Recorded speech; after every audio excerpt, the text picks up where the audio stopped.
देखिए, कांग्रेस पार्टी से हमारे साथ राष्ट्रीय सचिव हैं अमृता धवन, वो भी इस वक्त जुड़ गए हैं। अमृता, अभी तक हमने छत्तीसगढ़ दिखाया आंकड़ा ओपिनियन पोल का, कांग्रेस की सत्ता में वापसी हो रही है।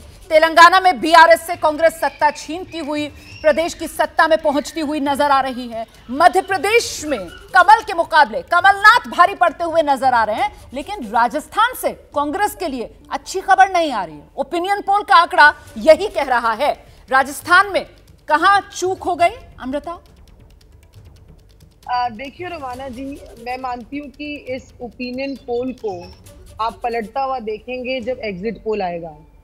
और जिस तरीके से मैं 5 महीने से राजस्थान में लगातार दौरे कर रही हूँ, वहाँ की प्रभारी हूँ, सिर्फ इसलिए नहीं कि मैं प्रभारी हूँ तो मुझे कहना ही है, लेकिन सच्चाई है कि जनता कांग्रेस को वोट करना चाहती है। जो गवर्नेंस है उस पर पब्लिक खुश है।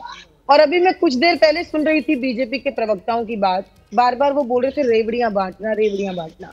पब्लिक का जो पैसा है, टैक्स का पैसा, अगर उस टैक्स के पैसे से पब्लिक को ही कोई फायदा पहुंचाया जाता है, उसका बेनिफिट अगर वापस पब्लिक को दिया जाता है, तो वो रेवड़ी बांटना नहीं है। सरकार का पैसा कोई आसमान से नहीं आता, किसी पार्टी के कॉर्पस से नहीं आता। सरकार का पैसा पब्लिक के टैक्स के पैसे से आता है। तो ये जो पब्लिक को डिमीन करने वाली बात है कि ये तो रेवड़ी बांट रहे, रेवड़ी बांट रहे, अरे हम तो पब्लिक को वापस फायदा पहुंचा रहे हैं। मैं दोबारा आपके पास आऊंगी और बस यहाँ पर ये कहती चलूं कि कल्याणकारी योजनाएं अगर सत्ता में आए और फौरन इस तरीके की योजनाएं लागू हो जाएं तो वाकई में फिर सवाल उठाने की गुंजाइश बचती नहीं है ना। लेकिन जब चुनावी साल में, चुनाव से पहले इस तरीके की योजनाओं की भरमार होती है, कल्याणकारी योजनाओं की भरमार होती है, तो फिर सवाल जरूर उठता है।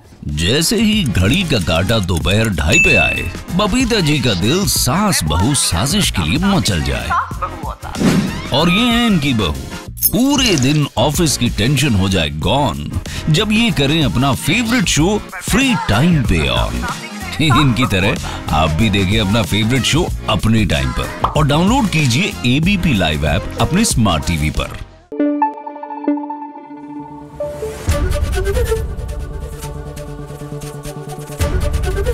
एबीपी न्यूज आपको रखे आगे।